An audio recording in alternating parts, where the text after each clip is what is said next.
you something a little bit different than my typical content. I'm bringing you a get ready with me using all of my current favorite makeup products. And the makeup look that I did today is very close to what I do on an everyday basis. Of course, I am showing you makeup products across a ton of different categories, so it is a little bit more glammed up than I typically do, but still very much that toasty makeup that I like to do on an everyday basis. A good amount of these products are products that I have loved and enjoyed since the day that I learned what eyeliner was, and another portion of the makeup products are products that I've recently tried for the first time that I've been enjoying. So it's a healthy mix of products that have been vetted and loved for years and years and years, and some newer exciting ones that I am excited to share. We have a ton of products to get through, so without further ado, let's get right into it. So we're going to start off with the base. When I was growing up, I struggled with a ton of acne problems. I would always pick at them and my mom would always be like, stop touching them, it'll make it worse. And I know that mentally, but I would still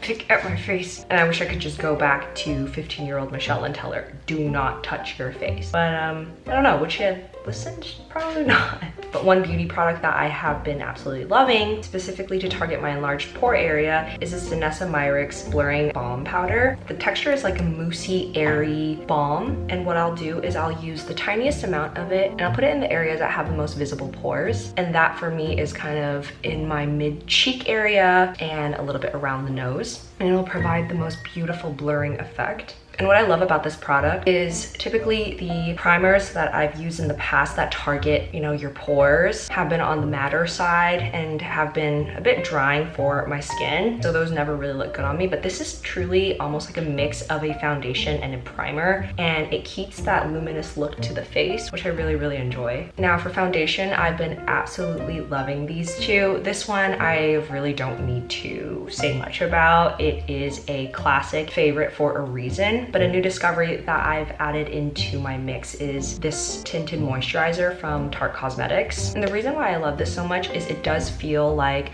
one of those gel moisturizers. And I of course appreciate that in the summer where it's very humid in New York. We live in what, a subtropical zone now. And I like it because it feels light. It doesn't feel like it's suffocating my skin. It really allows your cute little freckles and your real skin to still peek through. So I've really been enjoying this one. My favorite way to apply it is to use a foundation brush like this one. This one's the Morphe M439, more so to spread it evenly across the face. And then I'll take a makeup sponge and just press it in so that there aren't any brush streaks on the face. For spot concealing, I've been using these two concealers for years now. This one, of course, is the NARS Pot Concealer. Again, a classic for a reason. It's so high coverage and the lasting power is so unmatched. The formula is kind of like clay. This pot concealer is really perfect if you are trying to hide one specific pimple, whereas this one from e.l.f. I'll use in areas where I feel like the foundation hasn't completely concealed. So I will dab it into the areas that I need a little bit more blemish concealing, and with that same foundation brush, I'll actually just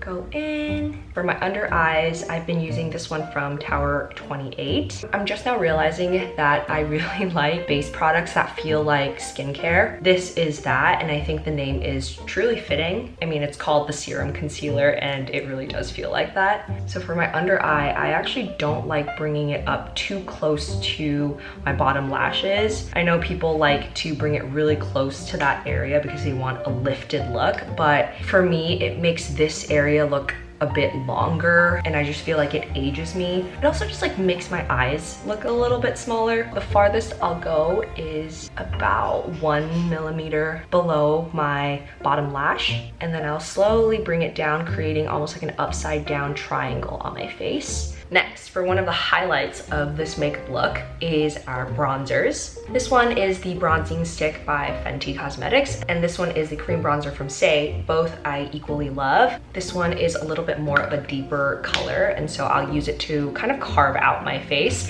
And this one I will use to add an overall tan. So what I'll do is I'll add it right here, add some to the nose. I actually don't contour my nose too much, but for the sake of this video, let's do it. The outskirts of my big ass forehead. And then we're gonna start blending. Then I'm gonna go in with the Saie bronzer this time and diffuse the bronzer that we just laid down. We're not gonna bring the bronzer down, but we're gonna kind of blend upwards. Blend upwards into the face, not down.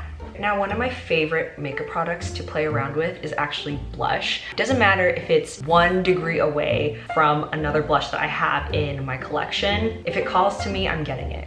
So this portion of choosing my favorite blushes at the moment was really difficult. And the blushes that I've chosen are these 3. Nope. These 4. Commonality that you'll see is they are pretty similar in terms of their undertones. I've been really enjoying my neutral blushes. I've been eyeing this one. It's in the shade Dusk for the longest time. I didn't even need to try it in store. When I saw it online, I just knew that I would absolutely love it, but I didn't know I would love it this much. If I were to swatch it for you, it almost blends into my actual skin tone color. It has the slightest amount of peach, but it's just the perfect match to your shades of brown, whether that be more on the cool tone or on the warm tone. And so I think that this is just a staple in my collection now. And I'm really sad because I picked this up at a sample sale that they had in the city. I think originally it's $14, $15, and I picked it up for half that, so like $7. Had I known how much I would have loved this product, I would have picked up 8. This one from Patrick Ta, I would say, is in the same family of colors, pulls a little bit more on the cool tone, and I will say is a little bit darker to place on the apples of my cheek. So I'll actually place her closer to my bronzer. I feel like MAC has really been having its moment these days, so I'm happy to highlight one of their blushes. One in a similar family is this one in the color Mocha. It's in that muted pink family, but has more of a purpley undertone. I mean, just not much to say. I love her for the same reasons why I love the rest of these blush shades. Redundantly, and lastly, I wanted to mention this one from Laura Mercier. It's their blush in the color Peach Shimmer. It really is perfect for the days that you are wearing a more smokier eye look. So in this case, it'll act more like a topper because it's so similar. But when I am using a more redder, strong pink color, I'll use this and I'll take a fluffier brush and I will diffuse the edges out for a more seamless look. Moving on to powders. I don't wear powder a ton because I do like that skin-like finish to come through. But when I do, when I'm going out to the club or I know that I'm gonna be out for a very long period of time, I will powder up. The first one that I want to mention is this one from Huda Beauty. It is their Cherry Blossom Cake Easy Bake Powder. It's a very baby pink powder, perfect for brightening up the under eye area, which is where I most typically put my powders. It has this mesh net, so you're not left with a ton of product. What I'll do is I'll press it into a powder puff, and then I will press in to avoid any creasing in that under eye area. And it really does blur and blend with an added touch of brightness, which is what I really love about this powder. Now this Maybelline one, I will pick it up with a large fluffy brush, just kind of swirl it in like that. And I'll just dab it over the areas that I want to have set. That really is the most amount of powder that I'll use. And even after using a powder like that, I will use a face mist to kind of bring back that moisture. This one is my freaking favorite. It smells so good. It's the Edam Mami Wata Ultra Calming Rescue Mist. I don't think it's particularly designed for you to be putting it on top of your makeup. I like to do it because the mist is just so fine. But when it comes to functionality, the one that I love to use is the one from Milani. It's supposed to help keep your makeup on for 16 hours. But what I love about it is, I don't know if you can relate, but my makeup always looks so good after a fat nap. And I think a part of it is because your makeup has kind of been absorbed and set into your face, and that's why it just looks so good. This is that in a spray bottle. Let's finish off the base. I brought 3. I have not shut up about this one to anyone and everyone that will listen. It is actually supposed to be an eyeshadow, but it is truly the prettiest highlighter that I have ever tried in my entire life. The best way that I'll describe it is NARS Orgasm's lighter sister. It has the prettiest and most subtle gold flecks to it. And it's so fine that it doesn't look glittery, if that makes sense. It really just adds dimension. For my girls that are similar in complexion to me, please give this a go. Another one that I've been loving is this one from Benefit Cosmetics. It's in the color Cookie. And as much as I really want to appreciate the very like blinding highlighters, it just doesn't look good on me. It looks almost like a silver flash on my face. But this highlighter is the closest that I can get to something more blinding. This next product is a gloss highlighter. I like wearing this when I'm wearing like a slick back bun because I don't need to worry about like my hair getting caught in it. I'll add like dabs of it and it'll bring like a skincare look to the face. Let's finally move on to the eye area. This product, I highly doubt I will ever abandon and replace with something else. This is probably my 4th stick. It's in the color 9 Seal Brown.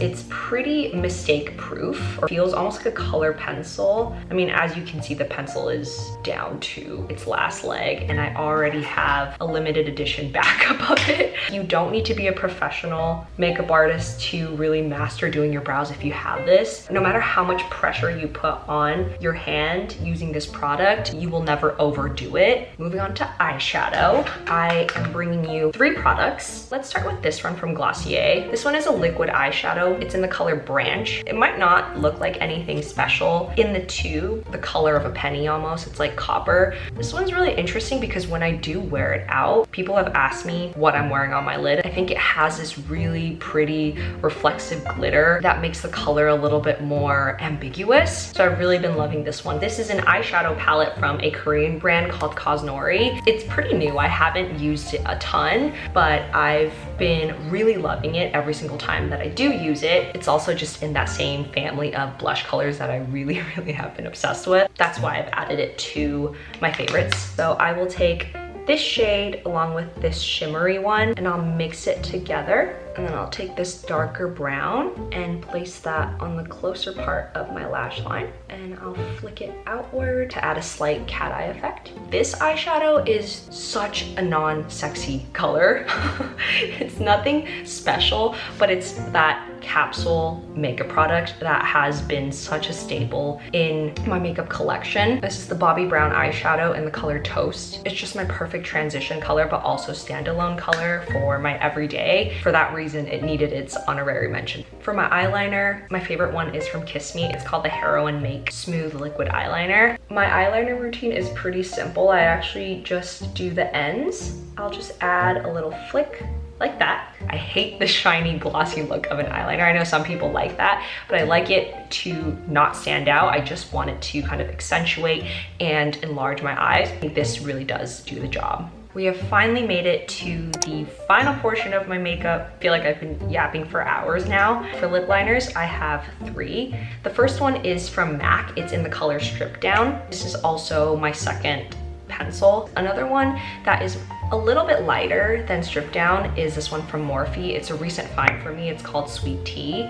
They're pretty similar actually. When it's swatched, I think Sweet Tea pulls a little bit more brown than Strip Down does, but I think on my lips, it looks pretty much the same. This next one is from ColourPop. This is a true brown. I'll pull this baby out when I'm going for more of a vampier fall look. It's not an everyday one for me, but I absolutely love the formula. It's very creamy and it glides on. Now lipsticks. For a while now, I've been more of a lip gloss girly, but I recently discovered these. When I tried it, it was unlike anything else that I've ever tried. It's a sheer matte lipstick. It's such an interesting texture. It feels like powder to the lips, but not in a drying and off-putting way. And it has this like blotted lip effect. I don't know, I'm really intrigued. I love the colors that she has. The color Callison in particular is right up my alley. And so if you've been kind of eyeing it, I would highly recommend that you give it a try. And in the final category of products, we have our lip gloss. I was able to boil it down to 2. These are just the ones that I gravitate towards. I'll just grab it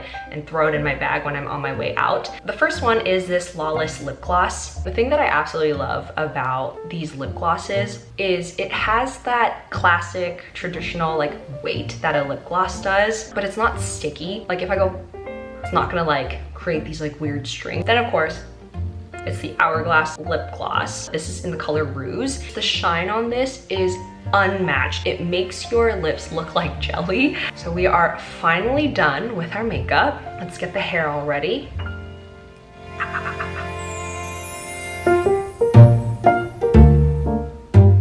So that's a wrap. Those are all of my current favorite makeup products. And as much as I love the products that I've shared with you, I'm always down to try new ones. So please, please, please, in the comment section below, feel free to share your current favorites and I'd love to try them out. But until then, thanks again for watching and I'll see you in my next.